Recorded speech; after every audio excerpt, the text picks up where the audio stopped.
Next on Time for Living, May is Older Americans Month. It's a reason to celebrate. Meet Mary Podle, a volunteer who is worthy of this week's second ever salute. And we'll be checking out North Carolina's Outer Banks, the best-kept secret of the Eastern Seaboard. All this and more next on Time for Living.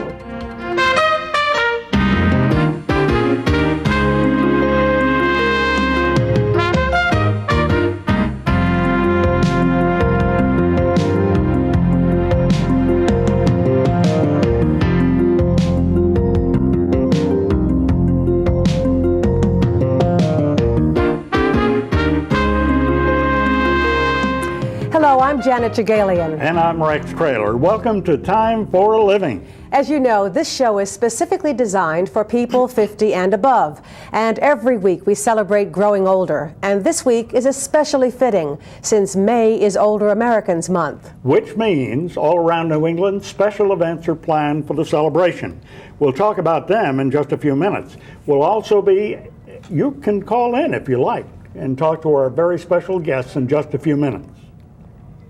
But first, just who are the older Americans of the 1990s? The older people of today are far different than their parents and grandparents. Today's society is much more active, therefore, older adults have no choice but to keep pace with the latest trends. Gone are the days of withdrawing from active life simply because you're older.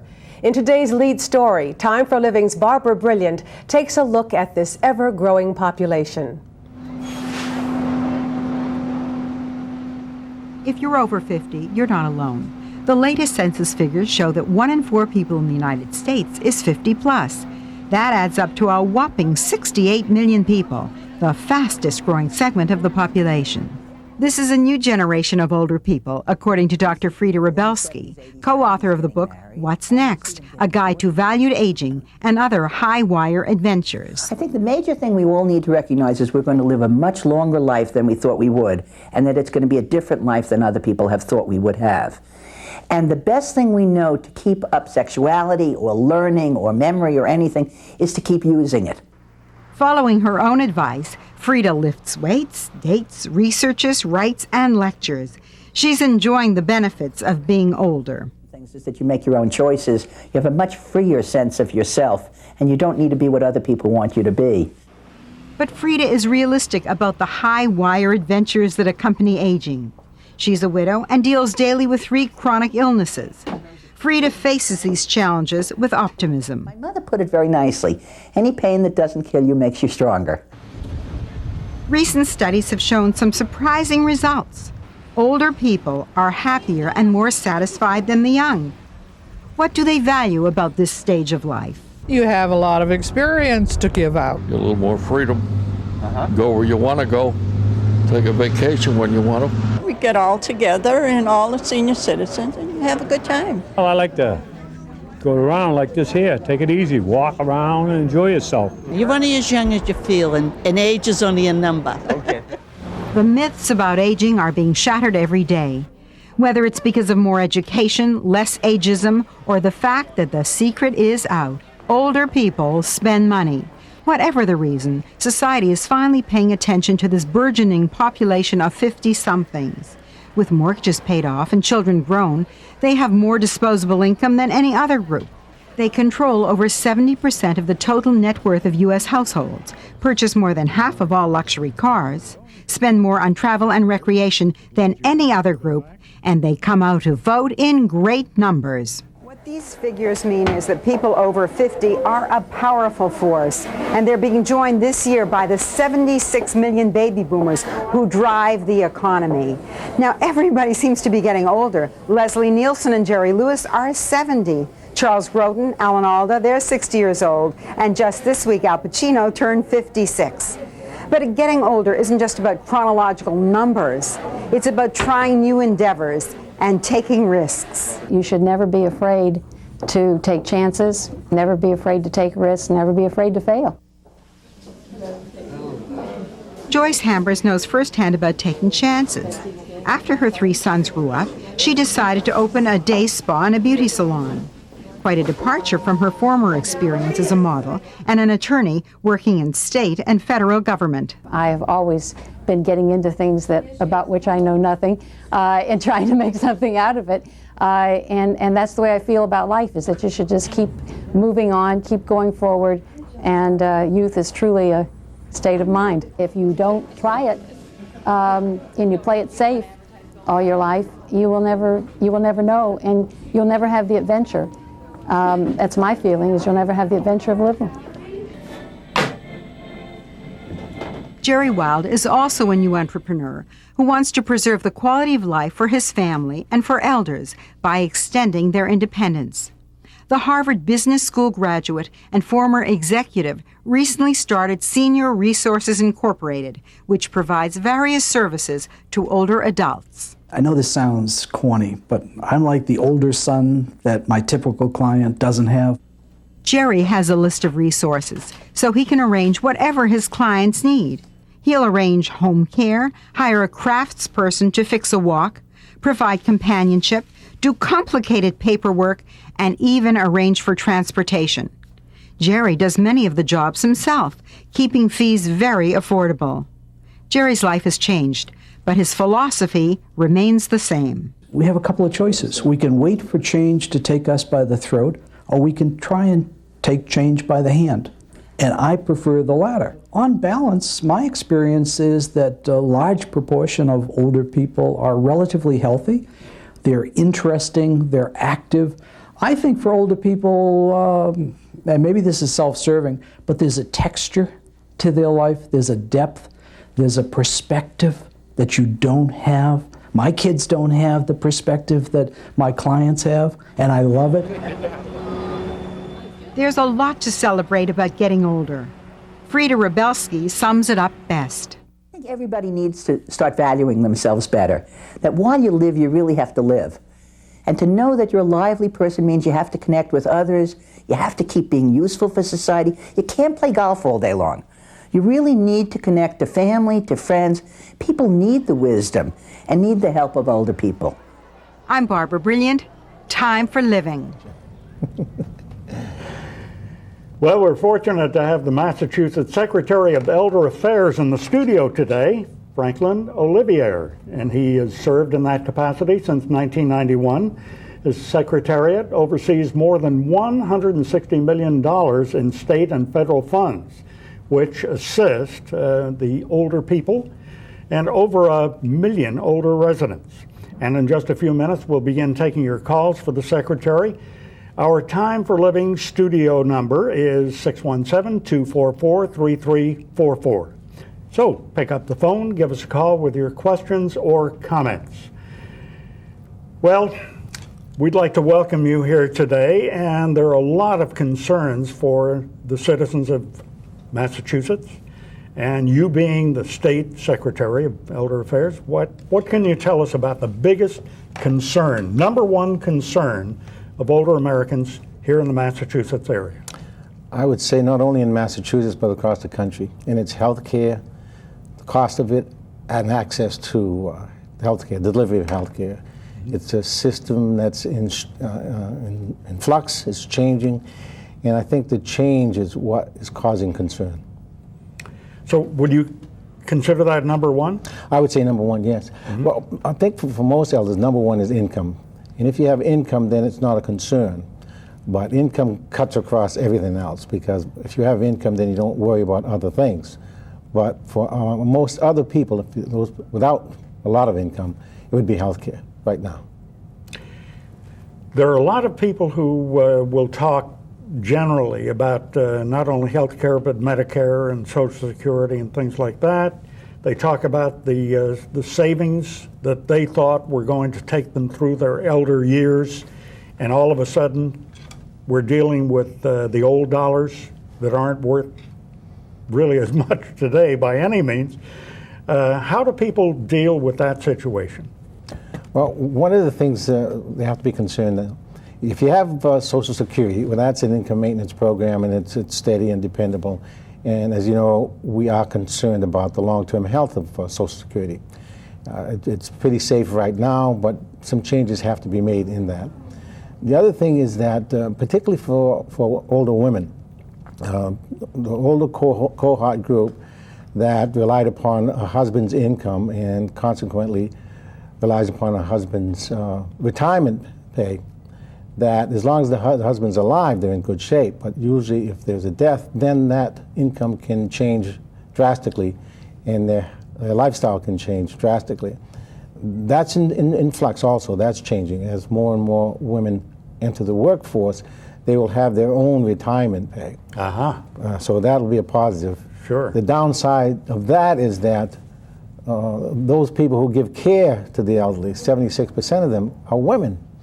So there'll be fewer women to stay home and take care of elders, but there'll be more women will be better off when it gets to their own retirement. So we're facing some challenges in our society. Speaking of staying home, there are a lot of people who think that ultimately everybody's going to wind up in a nursing home. But from what I understand, only 3% at any one time of the population ever winds up in a nursing home. That's absolutely correct, yes. People are in and out, but overall, the majority of the people are healthy, are active, up and around, and doing a lot of things. We have our programs at the state level, we have over 27,000 volunteers. The majority of them are older people. In fact, 2 weeks ago, we had an event down at the State House called DOVE, Devoted Outstanding Volunteer for the Elderly. And we have a nomination process and a selection process, and then we have 10 winners who come from across the state. And people in their 80s who are volunteering. One woman's 83 years of age who volunteers 31 hours a week, almost a full-time job. Wow. We have people who have, a person who had multiple sclerosis, but who was a giving person who was volunteering. So there are a lot of positive stories out there, and one of the things I like about your program is that you are helping promote the positive image of aging. We certainly do. That's our mission in life. Time for Living wants to promote volunteerism, positive attitude, and all of the things you speak of. Suppose some of the folks who are watching right now would like to get involved in that program. How would they go about it? Our telephone number, 727-7750. Go for it. They're watching Go right for there. It. Yeah, and tell them. Oh, okay, so 727-7750, and you will be hooked up no matter where you live. We have 27 home care corporations that exist across the Commonwealth of Massachusetts, and we have some 353 councils on aging, which means that every city and town has a council on aging that has all kinds of programs that relate to the lives of older people, and they utilize these 27,000 volunteers. And it's a very rewarding experience, because to receive is to give, and people find that by giving they do receive, and it promotes good community relations, intergenerational activities, and it helps solve a lot of our society's problems. That's great. That's great. It was a wonderful message. Now, we talked about money being a concern. We talked about healthcare being a concern. We also talked for a little while about housing and how that concerns the elderly. Well, as you know, housing is a key ingredient in a person's life. It's their castle, or it's the place where they have their memories, and so housing is a very important component. And one of the things that we passed as a piece of legislation last year was something we call mixed population in elderly housing. And it resulted from the Americans with Disability Act in 1988, which changed the definition of disabled. And people who have former drug users and alcoholics and could get into elderly housing. Now, there were some, not all, who raised havoc within that, and it was at that time that was the #1 issue in Commonwealth of Massachusetts. Mm-hmm. So since the law has been passed, there's a restriction on non-elderly who can live in this housing, and also part of that legislation provided money so that these younger disabled people could get a voucher and get housing not in elderly housing, which they liked as well, because it was a generational issue as well. They stayed up late, they played their music loud, and so on. So that was an issue that resonated across the Commonwealth, not in all communities, but elders heard about it. Mm-hmm. And as you know, Rex, there are some elders, because of the location of their housing, it's been described as being a prisoner within your own home. Yeah, well, that's a big concern about a lot of people. And when Time for Living continues, we'll be taking your calls for Secretary of Elder Affairs, Franklin Olivier. And if you have any questions or comments about Older Americans Month or other senior issues, give us a call. Our phone number is 617-244-3344, and we'll be right back. Call in.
Welcome back to Time for Living. I'm talking with Elder Affairs Secretary Franklin Olivier about Older Americans Month and about the status of older adults here in the 1990s.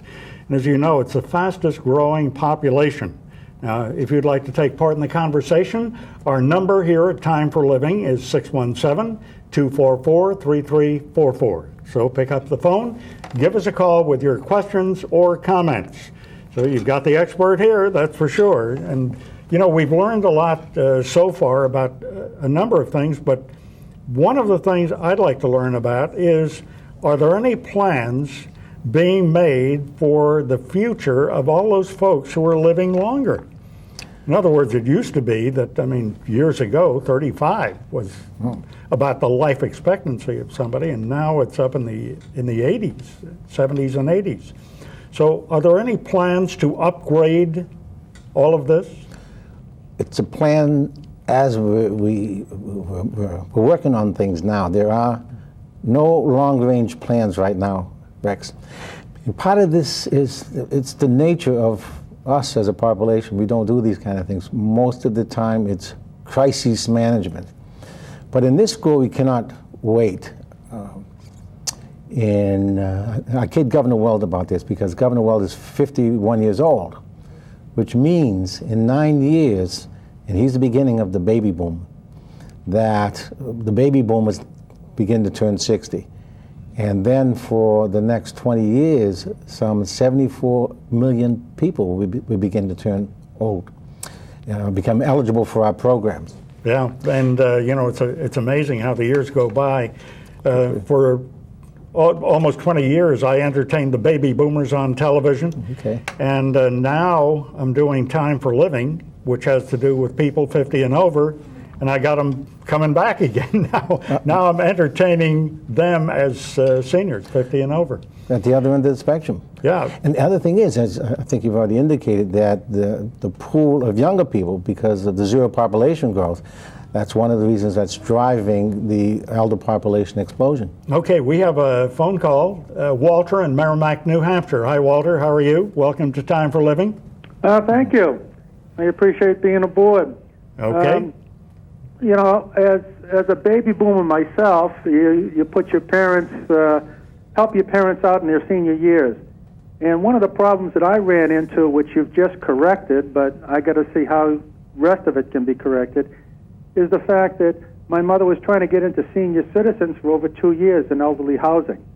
And as you pointed out, because of the problems that they had, they really couldn't get in there as easily as they could today.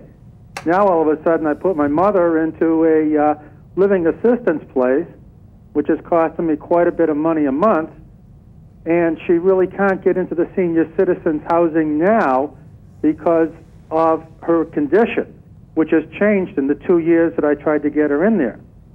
What can be done to kind of help that along in kind of correcting that kind of problem for other people that they run into that problem? Because right now, what I'm doing is I'm selling her house. My father's in a nursing home, and I'm selling the house to be able to support her in this living assistance. And we're just spending it down, and then finally the state's just going to have to take over, where she lived a lot longer without that problem happening. What can be done? Walter, one of the things that we're doing now is trying to put into place housing options. And they range from complete independence on one end of the scale, and at the other end would be dependence, and that's either nursing homes or chronic care hospitals. But here in Massachusetts, back in January of 1995, Governor Wells signed into law an act that created assisted living housing. And what we need is more assisted living housing, more congregate housing, and this is group home type of arrangement for older people that give people options. Currently, at the higher end of the scale, economic scale, people don't have to worry. Our big concern is for the big middle, where most people are. People who have some income, but who are not wealthy, middle income people. And we're in the process of now working with other groups and other organizations here in the Commonwealth of Massachusetts to expand that option for people. Not necessarily in the Newtons of the world, but in the Fall Rivers and the New Bedfords, in the smaller cities and towns across the Commonwealth, where most people reside. So it's an ongoing effort to create what we call housing options for people who are aging in place. So we're working on it, and we're working with other people, other organizations, and with the members of the legislature as well. Right. We're all concerned about it. Another problem that I do have is my father's in a nursing home, okay? And like I tried to get the nursing home to, the restrictions that you have on senior citizens, like you can only have so many restraints. You have more than one restraint, you got to sign for those restraints. And then you go and you sign for those restraints because you want your father to be in a decent wheelchair, and the state comes back in and goes and says, well, you've got too many restraints on him, you've got to relieve the restraints, and you've got to re-sign with these restraints. And if you're not on top of this, and if I wasn't available to be able to go down and see him all the time, he'd end up being in a wheelchair and, not in the proper support. What can be done about, sometimes there's too aggressiveness versus, I know you want a quality of life and you don't want to restrict people, but there's a point where you have to do it even though you don't want to do it to give them the quality of life that they have for the rest of their life. Walter, you reside in New Hampshire? I reside in New Hampshire. My father's in a Massachusetts nursing home. Okay. Give us a call, area code 617-727-7750. We have a program called the Ombudsman program, and this is a program of some 300 trained volunteers, and they visit every nursing and rest home in the Commonwealth of Massachusetts at least every 2 weeks.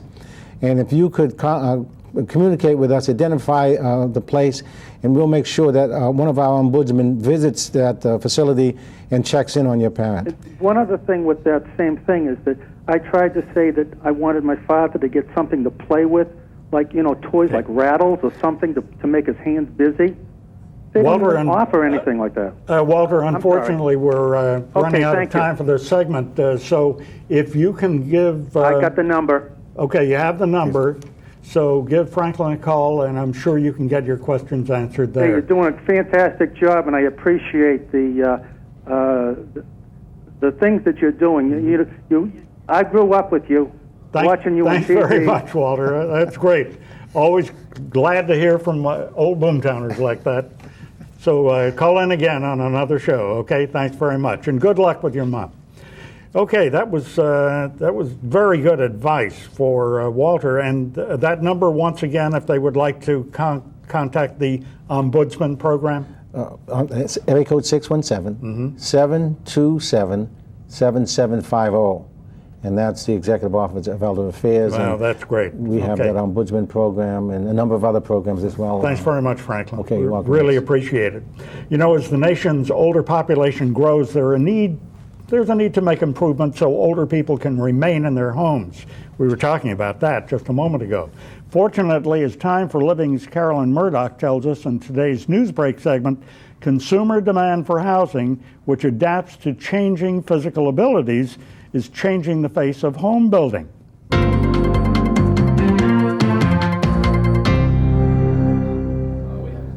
Aging experts have long advocated housing that will allow people to age in place, even people with disabilities. Increasingly, builders are responding, opening the door for accessible housing. Fairline Manor is a brand new, barrier-free townhouse development. The electronics are from the Leviton Manufacturing Company's Universal Design Series for independent living. I could sit here and control every light and every switch in this house and not have to get up. Quite literally control lights in the bathroom, living room, ceiling lights, doors, etc. There is no door on the shower, and controls are out of the spray. Bathroom lights with automatic sensors promote safety, energy, efficiency, and convenience. Under the kitchen sink, there's room for a wheelchair, and you don't need strong hands to turn on the faucet.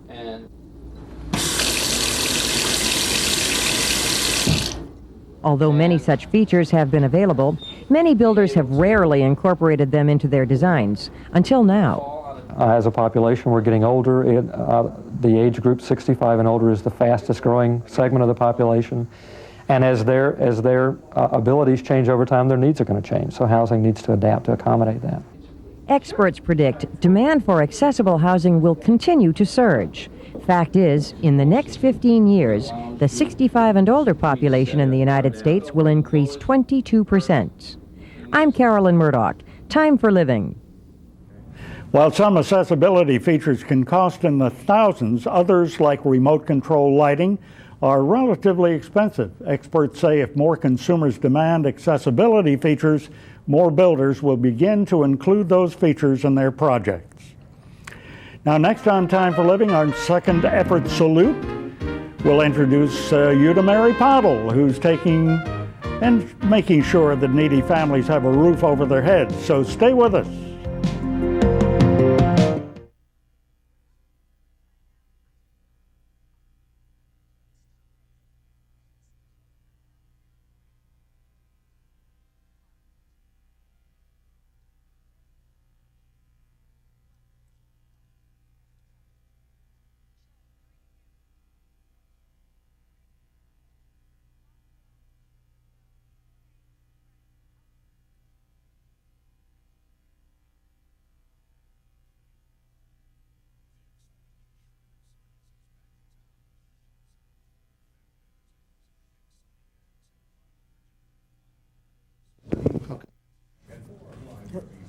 Take some of that wire back.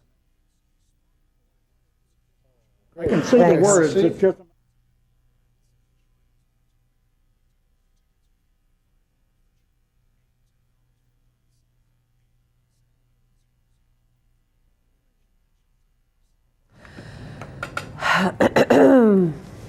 I can.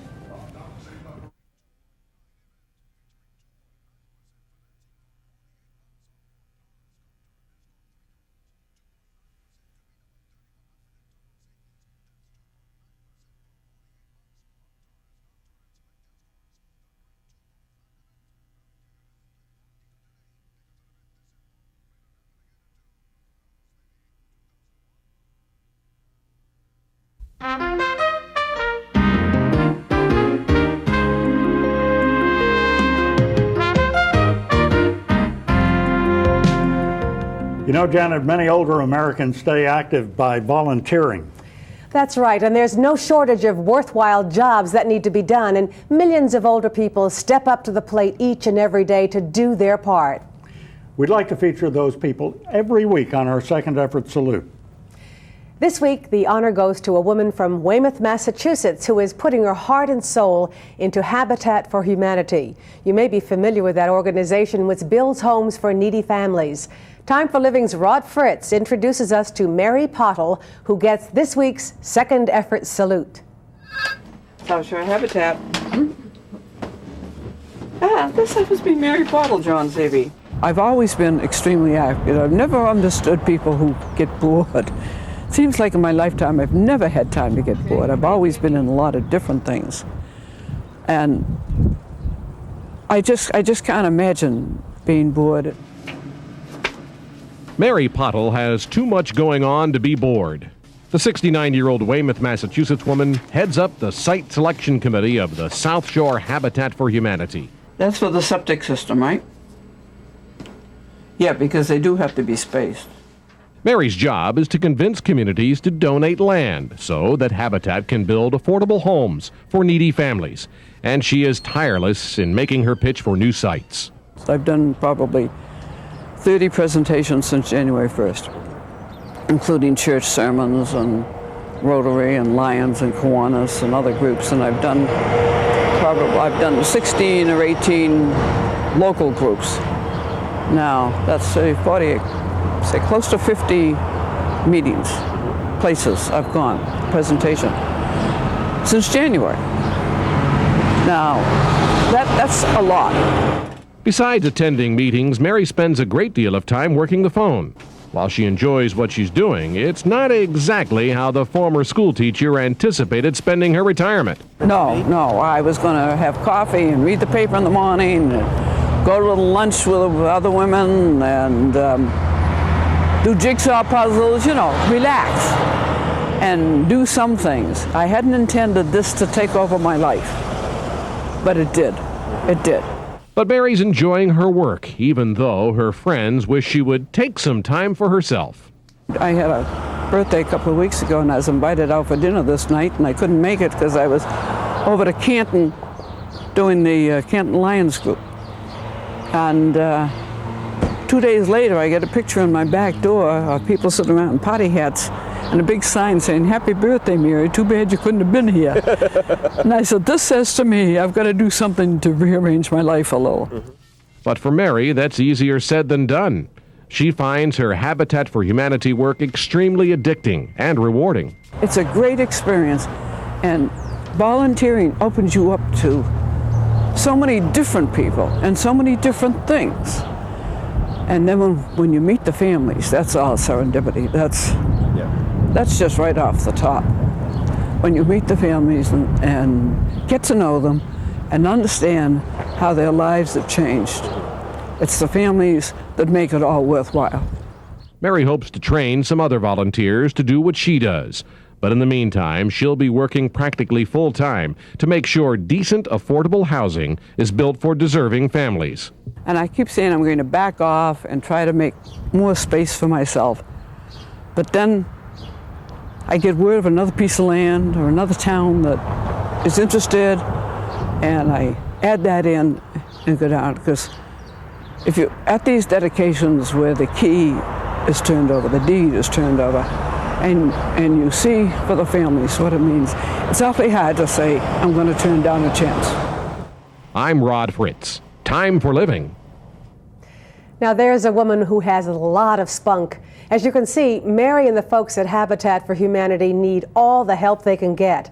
If you'd like to lend a hand or make a donation, give the South Shore Habitat for Humanity a call. Their number is area code 617-340-5992. And if you know of somebody worthy of our Second Effort Salute, please let us know. Just drop a letter here at Time for Living, Post Office Box 1698, Framingham, Massachusetts 01701. Or you can give us a call on our voicemail. That's 1-800-232-7213. Coming up next on Time for Living, our Traveling Around segment. We're off to the sunny shores of North Carolina's Outer Banks. Don't go away.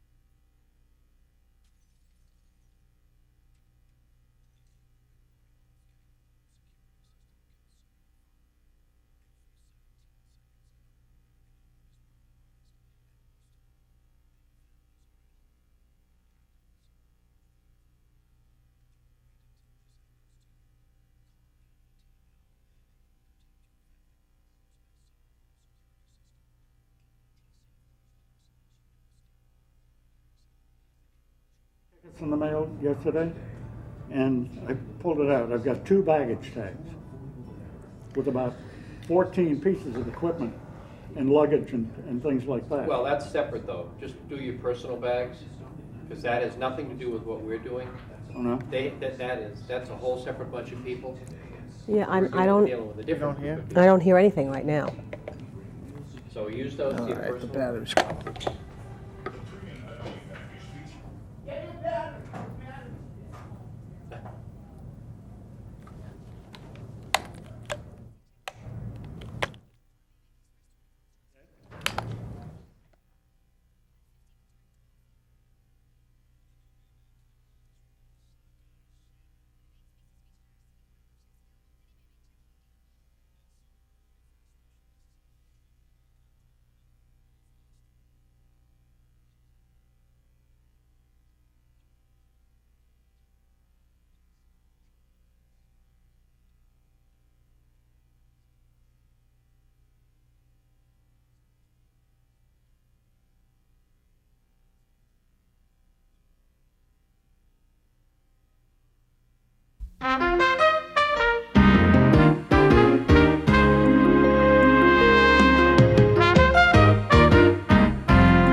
As we told you earlier in the show, older Americans spend more money on travel and recreation than any other age group. Well, that's because older folks are packing their bags and traveling in great numbers. We're doing our part to help them make an informed choice with our weekly Traveling Around segment. Get set to head down the East Coast to the Outer Banks of North Carolina, a naturally beautiful place which is today's Traveling Around destination. Many people are now discovering the Outer Banks, one of the best-kept secrets of the East Coast, a windswept string of barrier islands 20 miles east of North Carolina's mainland, rarely more than a mile or 2 wide, with bays and inlets on one side, the Atlantic on the other. With all that open water, it's not surprising that the fishing here is considered by some to be the best on the eastern seaboard. The beaches are clean and abundant. Steady breezes are a big draw for hang gliders and windsurfers. Just as many decades before, the Wright brothers chose this place for man's first powered flight. It gives you a tingly feeling to know that in 12 seconds they were able to unlock the secrets that took us to the moon. It was here in December 1903 that Orville and Wilbur Wright made the world's first powered flight. Today at this national memorial, you'll find markers showing where all 4 flights ended that first day. There's a monument atop the hill and a visitor center where rangers use an exact replica to explain how the first plane was designed. If you are so inspired, Kitty Hawk Aero Tours will take you on your own first flight, beginning right next to the memorial, flying along the Outer Banks coastline. Another popular attraction is Fort Raleigh. All that remains of a 16th century colony are a few earthen mounds. Why then are so many people drawn here? What visitors seem to love most about this place is the air of enduring mystery. An English supply ship returning to Roanoke Island after 3 years found virtually no trace of 110 men, women, and children. English settlers who disappeared, and to this day, no one is exactly sure why. What happened to them? Why they left? We still don't know the answers to those questions, and it's continued to intrigue people for over 4 centuries now. If you want more modern diversions, there's miniature golf for the grandkids, big golf for the grown-ups, like the challenging Nag's Head course open to the public. And if you're in an exploring mood, head south across the Oregon Inlet down through Hatteras Island. You'll pass the Pea Island Refuge, teeming with birds and other wildlife. Along the way, stately lighthouses dot the shore. If you've an afternoon to spare, take the free 30-minute ferry ride to Ocracoke, the southernmost island. It's a quiet place with a few shops and inns. But this is one of the most popular lures for bluefish. A blustery summer afternoon on Cape Hatteras. Not ideal fishing weather, but local angler Gary Oliver is out there anyway. A lot of days it's tremendous fishing down here. Cape Hatteras is probably the most famous place in the world to surf fish. There are 70 miles of beaches in the Outer Banks. Bring your four-wheel drive and you can fish and swim and sun all day for free. At the higher end, charter boat fishing can cost up to $750 for the day. We got dinner tonight. Very good. If that's beyond your budget, $20 buys a half day of fishing on one of these head boats. Cheaper still, pier fishing. There are more than a half dozen private piers along the Outer Banks and it costs just $5 to use them. The Outer Banks has always been a treacherous place for seafarers. Storms and shoals here off the coast of Hatteras have claimed more than 600 ships over the years. In fact, this place is known as the graveyard of the Atlantic. Lighthouses built to help prevent maritime disasters along the Outer Banks are still operating and worth a visit. The Outer Banks are no secret to folks in the Carolinas, Virginia, even Pennsylvania and New York, but they're still relatively unknown elsewhere. That's too bad because there's a nice combination of things to see and do here.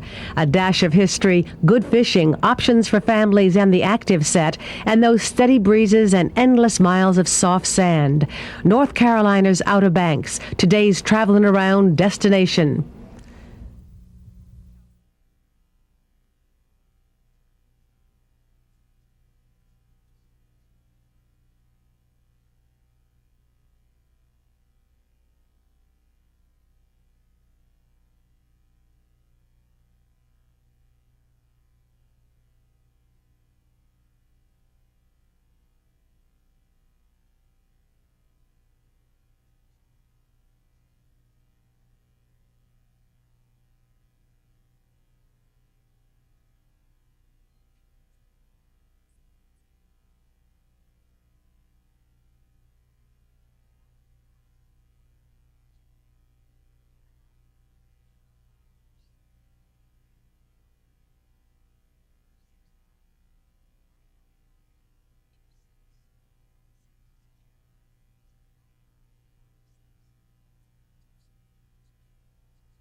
Welcome back. When it comes to financial planning in the later years, decisions made in the past can determine how much you enjoy your retirement in the future or in the present for some of you.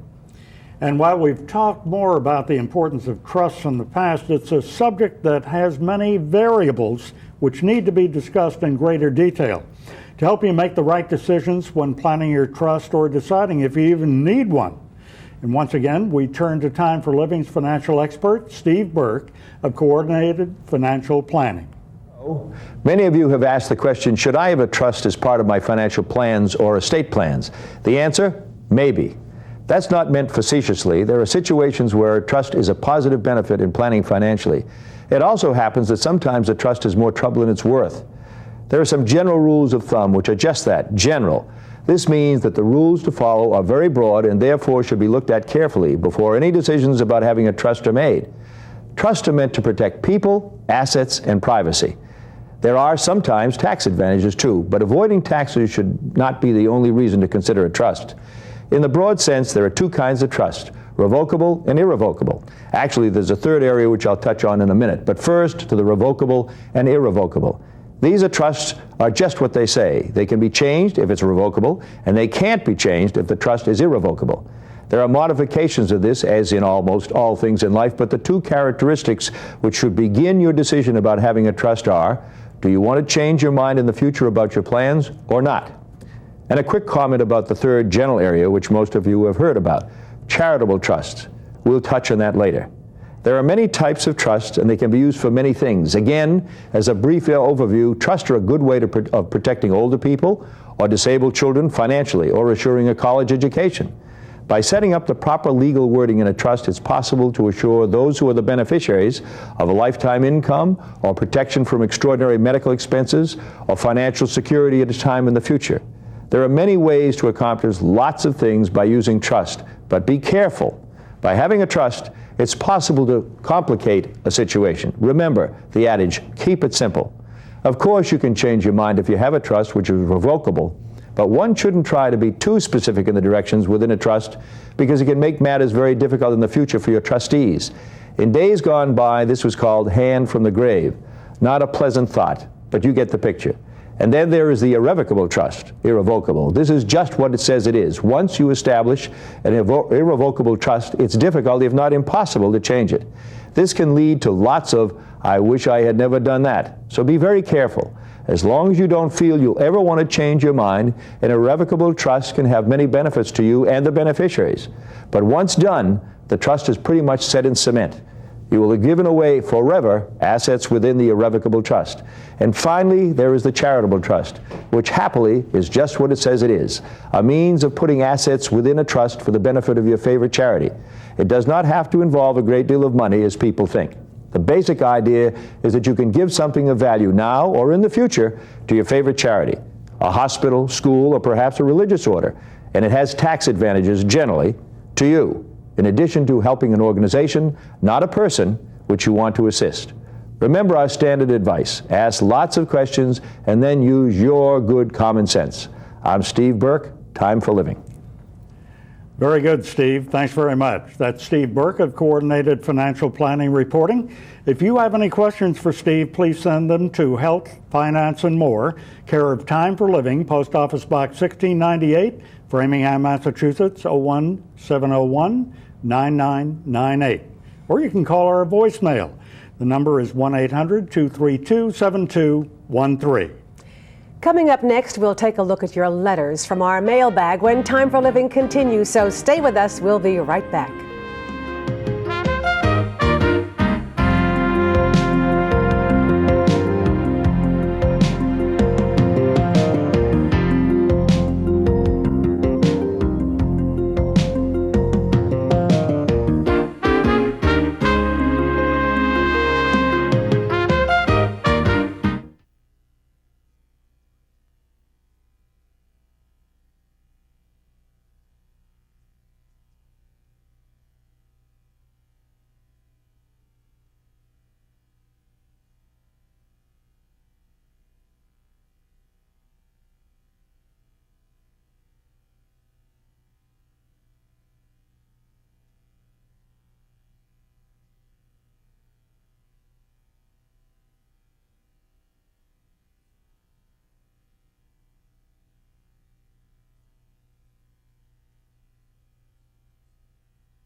Welcome back. It's time to take a look at our mailbag. This week we've selected 2 letters we thought you might enjoy. First one we enjoyed quite a lot. It's from Catawba, Massachusetts. It reads, "Time for Living is wonderful, and it's a program that is really inspiring. Could we have a group picture of Rex and Janet for our Cape home? Best regards." Well, I didn't realize we were a group, but absolutely, we'll send that picture as soon as we can, and thanks very much for watching. That's right. The second letter is an example of people growing up with their favorite television personality, and of course we're talking about Boomtown, and this letter is from Mac. It reads, "Mr. Rex Trailer, many thanks for all the love and joy that you've brought to so many children over the years. Have a good day and God bless." Of course, some of those children are now part of the baby boomer generation, and we're hoping you're enjoying Time for Living as much as enjoying Boomtown years ago. And if you want to send us your letters to be read on our mailbag, you can write to Time for Living, P.O. Box 1698, Framingham, Massachusetts, 01701-9998, or call and leave a message on our voicemail. The number to call is 1-800-232-7213. And coming up next, a look at future show topics you'll want to tune into, so stay with us. Time for Living will be right back.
Thanks again for joining us this week on Time for Living. And please join us again next week and every week for more exciting shows. In future weeks, we'll be looking at such issues as computers, nutrition, and Social Security. Our Time for Living cameras will be at Franklin Park in Boston this week for a huge festival to celebrate valued aging. We'll be showing you highlights of the festival on future shows. Of course, we'll have more second effort salutes, health, finance, and more. We'll be taking you to exciting vacation destinations. And as we leave you now, we'll take one more look at the beautiful scenery of the Outer Banks. So until next time, remember, it's time for living.